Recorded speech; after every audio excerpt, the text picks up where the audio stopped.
Okay. All right, everybody, good afternoon. Thank you for being here. Go ahead and call the meeting of the Nickel Plate Review Committee, August 23rd, 2023 to order. And we'll start with the Pledge of Allegiance. I pledge allegiance to the flag of the United States of America and to the republic for which it stands, one nation, under God, indivisible, with liberty and justice for all.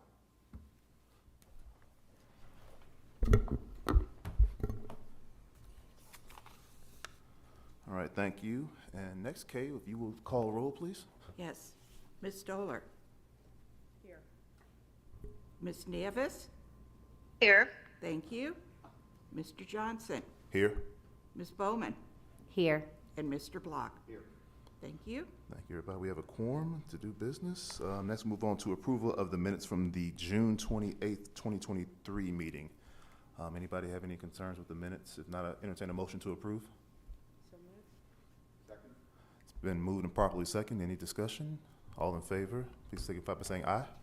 Aye. Aye. Aye. Any opposed? Thank you. All right. Moving on to today's review of case number NPR-23-4. This is the project at 12002 Lantern Road area.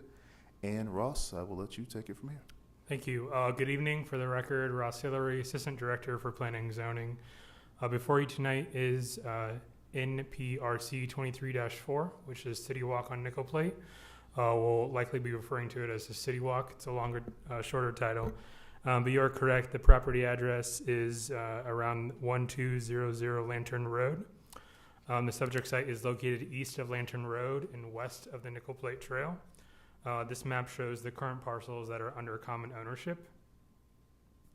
The current zoning for this area is DC Downtown Core. That aligns itself with the other downtown Nickel Plate Trail adjacent parcels with a focus on walkability and connectivity. North of this property is the Alhuda Foundation. East is the Technology Park, and west in that orange area is the Sunblessed Apartments.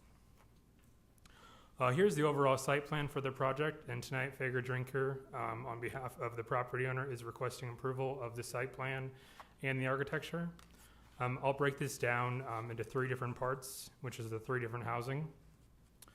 So here shown in this green outline is the 41 townhomes. Shown here in blue are the 87 apartments. And then shown here in purple are two buildings with a total of 106 condos in total. Here's an exhibit of the look and feel of the townhomes and the courtyard that they'll create. Here you can see the blend of both public and private space, with each townhome having a front patio and a rooftop patio. Here's an exhibit of the apartments with the internal parking. Here you can see the same material which is pulled from the townhomes for a cohesive look. And here an exhibit of the signature staircase from the Nickel Plate Trail, allowing the residents of the townhomes, apartments, and the condos easy access to the Nickel Plate Trail. And you can see there in the middle, the Nickel Plate Trail, the Nickel Plate District logo is shown in the middle. Again, I'm going to break these down by the three different housing types. So the first at the townhomes, which is in that green area. The townhomes are a 3.5-story product, all rear access for the car. They will have a front patio and a rooftop patio for each unit. These will face Lantern Road, creating a street wall with the Nickel Plate District streetscape that is required. The end caps for each unit will have a glass feature. The material breakdown for the townhomes as overall units is 22% brick masonry, 35% windows and doors, and 43% fiber cement in two tones of gray. The apartments have a similar color palette to the townhomes. On the site plan, the apartment is labeled as Building A. Here you can see the northern facade that will face the Alhuda Foundation and the southern facade, which is internal to the site. Parking is provided here internal to the building, along with amenities provided on the south facade. Here is the west facade that will face Lantern Road on the top, and the east facade, which will face the Nickel Plate Trail on the bottom. All facades have significant building modulation. The building materials for the apartment is 19% fiber cement and 3 tones of gray, 37% windows and doors, and 44% brick masonry. Next, here's an attempt to show the scale of the condo buildings. I just wanted to kind of lay this out here. So you'll see at the top, this is for both building B and building C on the site plan. On the top is the east facade, which would be adjacent to the nickel plate trail. And on the bottom is the west facade, which would be internal to the site. I'll zoom in on these to kind of show the scale. The building B and building C, which are both twin buildings between a signature staircase. Parking is provided internal to the site on the ground level. Material breakdown for the condo buildings are 30% brick masonry, 30% windows and doors, and 40% fiber cement and 3 tones of gray. On the bottom here is the southernmost portion of the building with a look and feel of a 2-story building at 24 feet. And then the building stair steps up to the top at 36, 48, and 60 feet, with the very top of the roof parapet being at 73 feet, with an architectural parapet at 77. That being said, the maximum height in downtown core is 4 stories, so therefore the petitioner is seeking a major waiver from the review committee tonight for 2 additional stories for building B and building C, which are the condos along the nickel plate trail.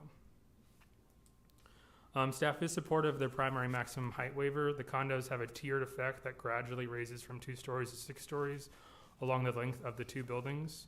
The apartments have a top height of 50 feet, and the townhomes have a top height of 44 feet. Staff does recommend approval as presented with the condition that all of the TAC comments are addressed. This has just started going through the TAC process. We've only seen the primary plat. Staff does recommend approval, as I said, and Mark Leach with Fager Drinker, as well as the architect, Dan Moriarty, is here to answer any additional questions.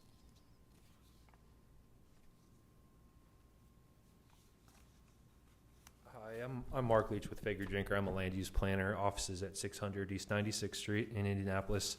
I'll have Dan go through all the architecture stuff, but I just wanted to say that we have been working on this project for a number of months now with administration, city administration, and even as far back as April, the city council approved the project agreement. Redevelopment Commission and Economic Development Commission has seen the project agreement, and as recently as this past Monday, the city approved annexations for this project and also the right-of-way vacations needed as well. So we've been working on this project for a number of months now, and happy to go through this step as well. And I forgot to introduce the team. Dan Moriarty is here, Aaron Hertz here from CEC engineer, and also Mindy Westrick Brown is here with Fager Drinker.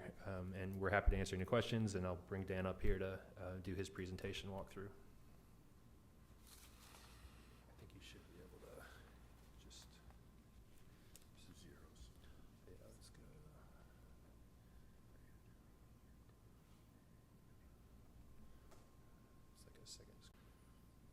Thanks, Mark. Thanks for having us tonight. I think Ross did a great job. As you know, and as Ross mentioned, we've got really 3 types of buildings with the condos, the apartments, and the townhomes. There's one clubhouse. Let's see if I can point on here. Can I get a mouse? Right in here is where the clubhouse is, with swimming pool and other amenity type spaces. You can see the deck there above the clubhouse. There's a pool to the right and some playing courts. One discrepancy you'll note from this site plan and the one that Ross put up is, I think, and you'll also maybe notice a discrepancy on the elevations, is we flipped the entrance to the garage. So instead of having the entrance to the garage right there by Lantern Road, it was right here, which caused some traffic concerns and back up at that intersection. We've moved it over here, and on that first site plan we had up, it shows the drive here. So I wanted to point that out in case anybody noticed that and was confused by the change. Basically, it just takes and mirror images the elevation at that point of the building. The townhomes are 4-story. They're 3 stories with that 4th level room with the roof deck. You can see it on this plan. That does make them a building code building that is sprinkled with or it has a sprinkler system as opposed to a residential townhome that's only 3 stories and under the residential code. So the ownership is looking at a upgraded, I guess you'd say, type unit for the townhomes here. And with the rooftop space and with the first floor space there, it ought to looking forward to a really nice development and a really nice feel on site. The materials, again, I'll be glad to go through and answer any questions. I think Ross hit the highlights in terms of percentages and look. There's a goal, of course, to have as many layers as we can feasibly, and to have some proper amount of masonry that we can afford, and kind of tie the buildings together, not make them identical, but have kind of that same palette of colors throughout the development. Ownership is very excited as well about the connection to Nickel Plate Trail and those condominiums along the trail there, and how they step up. That's not a move we see, as you all know, we see often in multifamily and condominium developments around here. So we're excited to make that happen, and I think it'll be a very unique building that will be one of a kind in the area as far as comparing to other units and developments.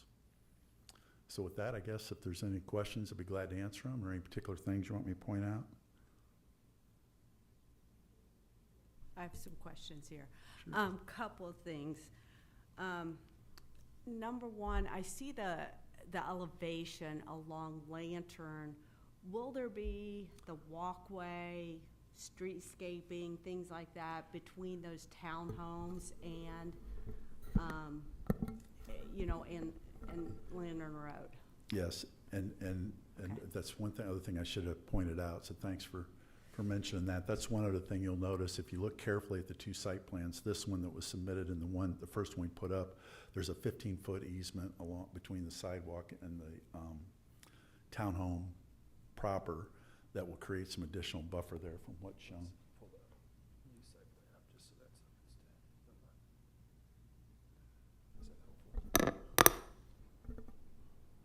So Councilor Stoller, just to follow it up, we anticipate seeing the transition of the trail that you currently have at Alhuda to go in front of the apartments. And then once you hit that entrance right there in between the apartments and the townhomes, you'll see that transition to our typical streetscape. But as part of that TAC process, we will require that 15-foot area that is typical of our streetscape. So whether that's trail and green space, or like that full 15 feet of sidewalk that is required and is shown on the site plan. Okay.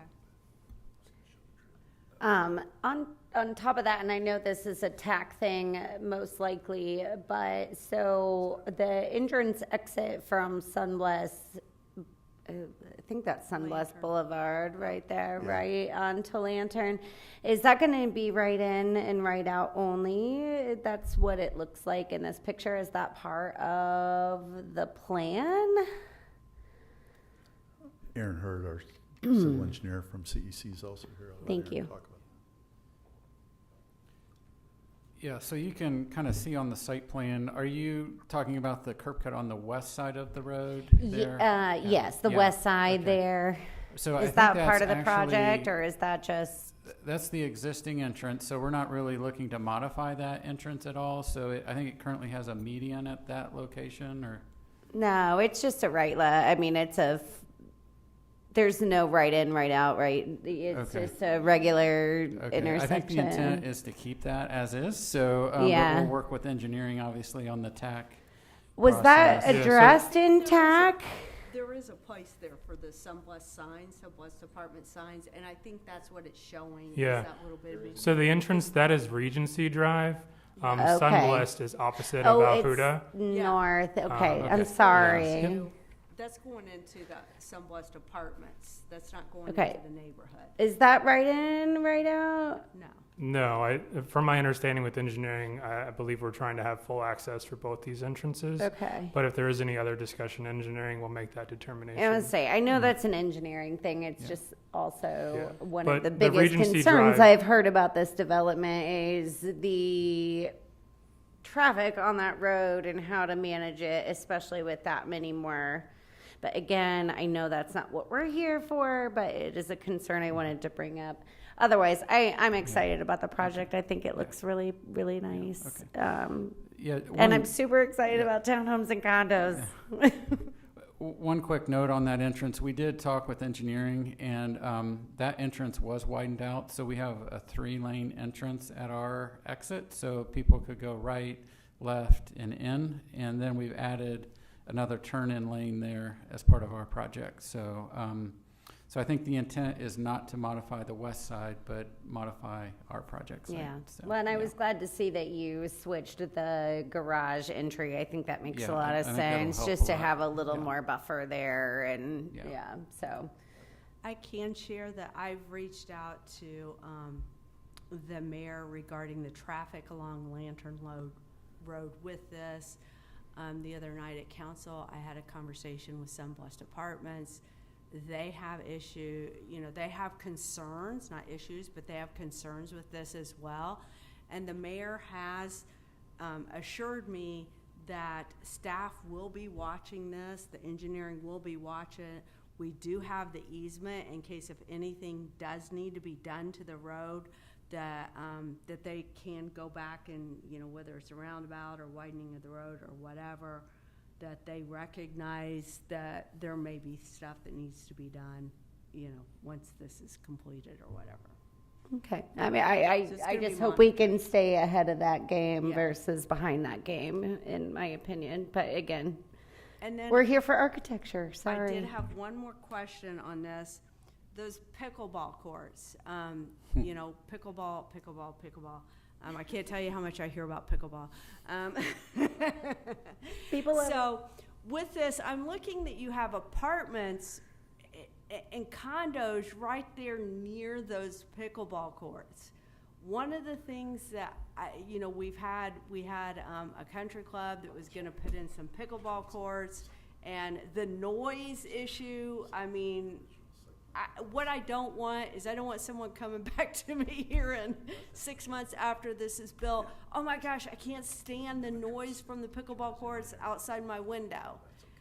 How is that addressed? And I mean, I don't know. I don't have any suggestions on it. Yeah.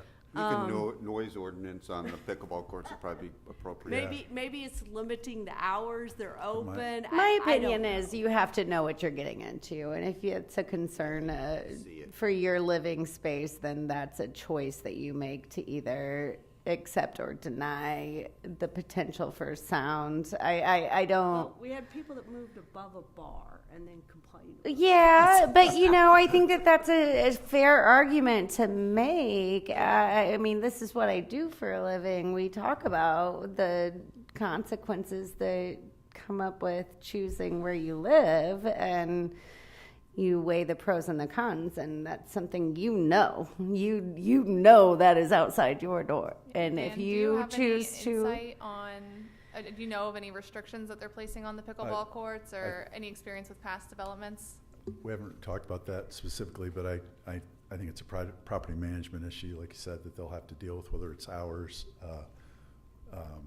awareness, letting Yeah. people know that, maybe big pickleball fans will choose those condos or something, I don't know. But I have heard it come up a couple times now. It was never, a year ago, you didn't hear about that problem. I think now that people are around them more, they hear the clack, clack, clack of the paddles, and it's more of a hot topic now than it was before, but I think it'll have to be handled by property management, I think, Well, that's my, supportive way, I just yeah. want that awareness to be Yeah. raised to the property management, so that way, part of it's gonna be education, I think part of it's gonna Yep. be hours that they're open, things like that, in order to manage that issue. yeah.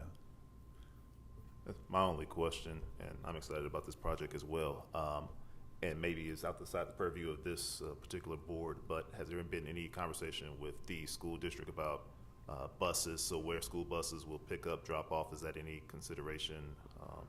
Any type of conversation Not that I'm related to aware that? of. Okay. And do they make that choice typically when a project goes up, with the school corporation then decide, here's where we'll pick up, drop off? I'm just thinking about the traffic and the kids, Yeah. and I suspect there won't be that many kids with the quality that I think is going to go in this, both for rent and for sale. I mean, I don't know what kind Yeah, of, we only have, and again, not that this is the end all for that, but we have 5 3-bedroom units, 44 2-bedrooms. So I think there would be probably not a huge population of children. But to answer your question, HSE, the transportation director, is part of our TAC process. So they're aware when projects come through and they can plan accordingly for that. Thank you. I'll make a few comments. I think the project is first class in all ways. I think that the architecture and appearance is spectacular. I love the patios. I love the different materials, the articulation that you have there. I think it's really, really classy. I guess I just wanted to verify, the condos are for sale, we know, right? But also townhomes, correct? Yes. Okay, and just the apartments, okay. Yeah, I think it's great. I hope that there are more projects like this. I think it's going to be a great visual from the trail, from Lantern. I think it hits a market for particularly us empty nesters that want a place like that. I mean, I think that's where I think. Or me. Well, right, yeah, right, exactly. But I mean, I think that there is more of a need for this type of housing in the downtown. So I applaud the design, and I would propose at this point to make a motion to approve, subject to whatever last TAC, issues have to be worked through. But otherwise, height is not a problem in my mind. I'll second. All right. It has been moved and properly second. Any other discussion? I just want to verify that the motion does include the major waiver request for On the 6 height. stories. Yes. Yes, Yep. yes, it does. Yep. Thank you. No other discussion. All in favor signify by saying aye. Aye. Aye. Any opposed? All right, motion carries. Thank you very much. All right, looks like we have nothing else on the agenda. Our next meeting is scheduled for I September do the have 20th. one thing. This is Oh, yeah, Megan's good. last meeting with us, and I just really want to thank her for her dedication and work to the city. And Yes, thank you. Megan, we love you and appreciate you very much. Well, thank you. I will miss working with all of you. You guys have been great. You better stay in touch. You won't be going too far, so that is good to know. The city of Indianapolis is getting a great one, and look forward to seeing whatever you're going to be doing down that way. So please let us know. Let us know. Let us know. So, all right. Anything else? If not, entertain a motion to adjourn. second. All right. Motion carries. We are adjourned. Thank you. Next meeting September 27th.